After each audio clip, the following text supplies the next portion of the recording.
Thank you everybody for having me. Exciting to have a full house here talking transport. The presentation I've got today will be familiar to anybody who was at the Transport New South Wales put on a Future of Transport Summit. Was anybody at that a couple of months ago? Great event. Apologies if some of this is a bit familiar, but it is what's top of mind for us. There's quite a lot of discussion, quite a lot of headlines around fancy technology, whether it's autonomous golf vehicles or jetpacks or autonomous vehicles getting you from A to B. What we're excited to talk about is what's available today with the technology in our pockets and on the roads already. What's top of mind is congestion, and this has been a priority for New South Wales since at least 2014, and rightly so. Australian cities are famous for their livability, but congestion, the inability to get around, really threatens that lifestyle. And so it's a priority for the government and it's a priority for us. What we think we can do is counterintuitively battle congestion using the cars we've already got. The challenge for cities, of course, is population is growing, but more of that population growth is in the suburbs than it is where people are working. And so commutes are getting longer and longer, those distances are getting further. And the numbers for New South Wales, I think, are on average people are spending 10 days per year in their commute. And Infrastructure Australia, I think, pegged this at a 50 billion productivity problem over the next 10 or 15 years.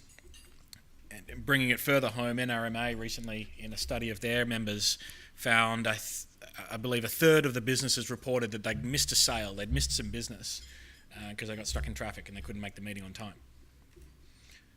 So that's the opportunity. Of course, our cities are built on the same assumption as many around the world, with cars at the heart of it. There's 18 million cars in Australia. The car ownership is growing faster than the population, and certainly faster than we can build roads.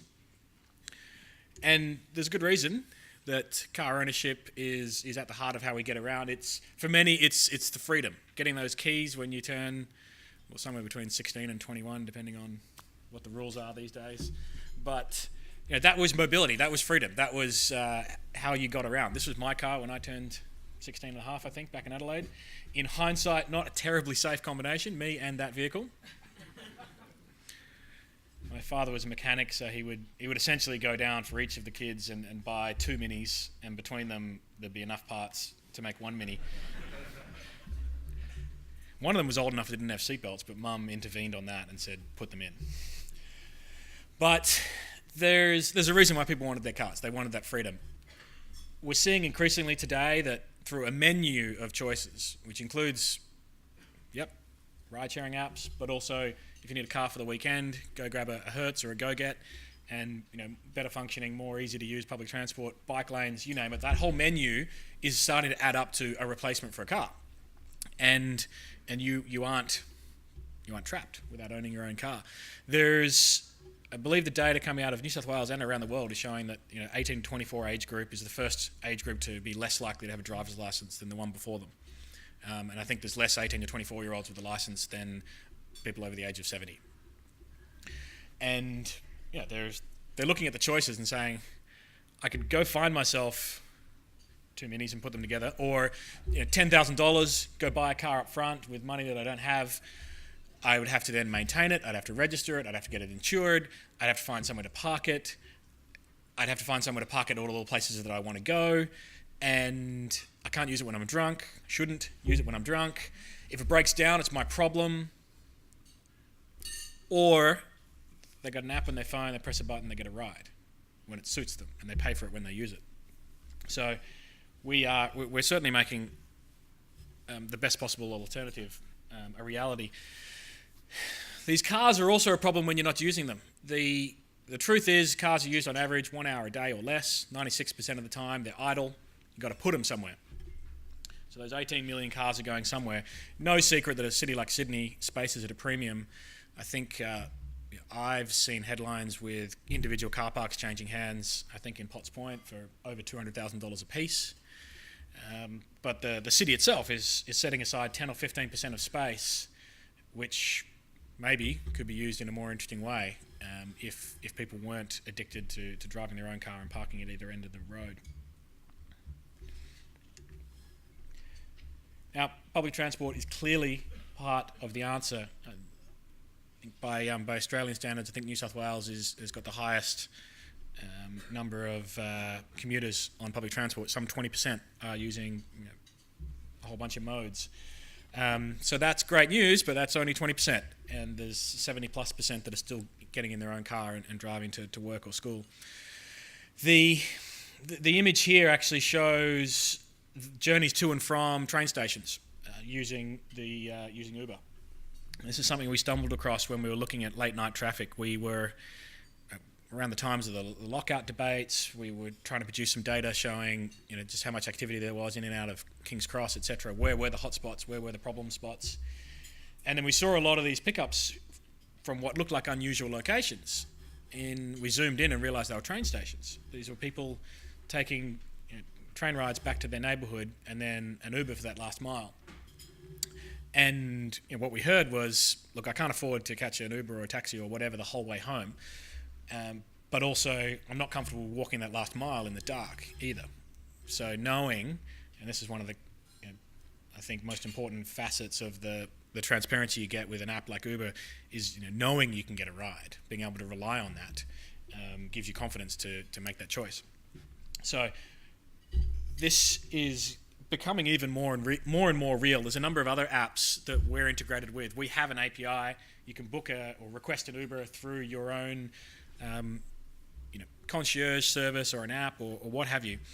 And I'll give a shout out to City Mapper. Recently turned on their system in Sydney, where they will plan a journey for you. This particular crazy journey, this route, I think is going on a train and then a ferry across the harbour and then an Uber up to somewhere up north. But they've plugged into all those different databases and they've got access to the different modes and the different schedules and can put together interesting choices like this, which mean, I guess this is saving two bridges worth of car travel. So this is happening. People are stitching together these options. So yeah, worldwide we've got a billion cars. This is not just an Australian idea. And we are where we are, but it doesn't have to be where we go next. I'll talk through Uber's solution, Uber's view of the future. Actually, our view for this year, to be honest. The co-founders started the business back in 2010 when they couldn't get a ride in Paris, a snowy night in Paris, couldn't get a ride reliably, so they said, can we do this better? Mobile phones, smartphones were somewhat new in 2010, but as Silicon Valley entrepreneurs thought, let's build an app. And it was just to solve their own problem, and it was a private club originally. It was just for them and their 50 mates. You needed a password to use it, and it was slick cars back in the day. It was just a luxury experience. And turned out it was very popular with their friends, and more people said, can I join the club too? They realised they had a business, and as of December last year, celebrated our 1000th ride worldwide. And I have to put a date on this now because as of 2 weeks ago, that number has doubled to 2 billion trips in the last 6 months. So they're onto something.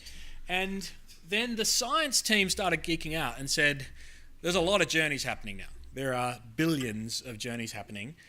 Some of them look similar. Could we match them up? Could we take two people who are leaving at around the same time, headed in around the same direction, and give them the opportunity to share the ride? The experience for you would be the same. Press a button, make a request, but now you've got the option with Uber Pool to make a trade-off and say, I'm willing to take a small detour to pick up or drop off someone else, and also to have someone else in the vehicle, which could be described as an inconvenience or a benefit, depending on your mood. And in return, you get a discount, typically 25%. Now, driver's got 2 passengers instead of 1. There's both of you are saving a bit of money, drivers busier for more of that hour, and most importantly, there's one car going from A to B instead of two. So I think this gets cities very excited. There's another way to do this as well with, we call this Uber Commute. You now have a feature live in Sydney. Drivers can enter a destination when they log on and say, I'm only interested in journeys, I'm only interested in passengers. They're headed towards wherever, CBD, Parramatta, airport. That's where I'm headed this morning. And if I can pick someone up, great. If I don't, no worries, because I was already going to make that journey. So they can enter their destination and make sure that they'll only pick up people that are convenient for them. One way or another, we're talking about more people in fewer cars and making better use of what we've already got.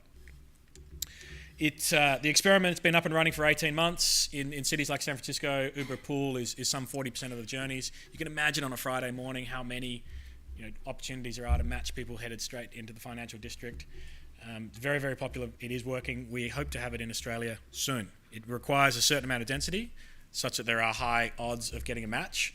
But happy to say that in cities like Sydney, where ride sharing has been welcomed, lots of people are using it, and so we're getting close. I'm excited about how it could work.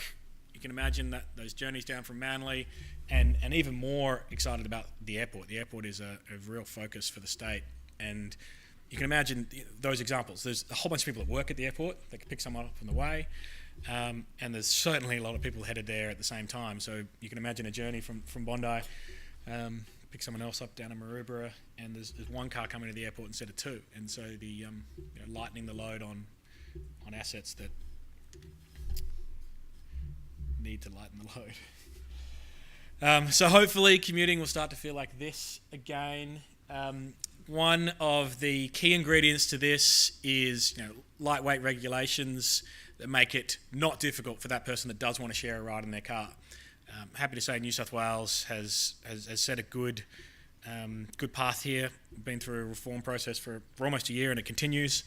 But there are some states that have come up with a great idea where if you do want to go help out, if you do want to share rides in your car, they say, awesome, thank you very much. That's what we've been trying to get everyone to do for the last 30 years. But we need you to pay $700 first. We need you to go visit like 3 different locations to get some forms filled out. Maybe we'll get you to get a new license plate just so that we know that you're a car sharing person. All of which just turns into too hard. No thanks, not interested, not going to do that. But no, New South Wales has taken a very sort of digital approach to it, and so it's for drivers that do have a responsible driving record and criminal history and a car in good condition, it's not too hard to sign up and give it a go.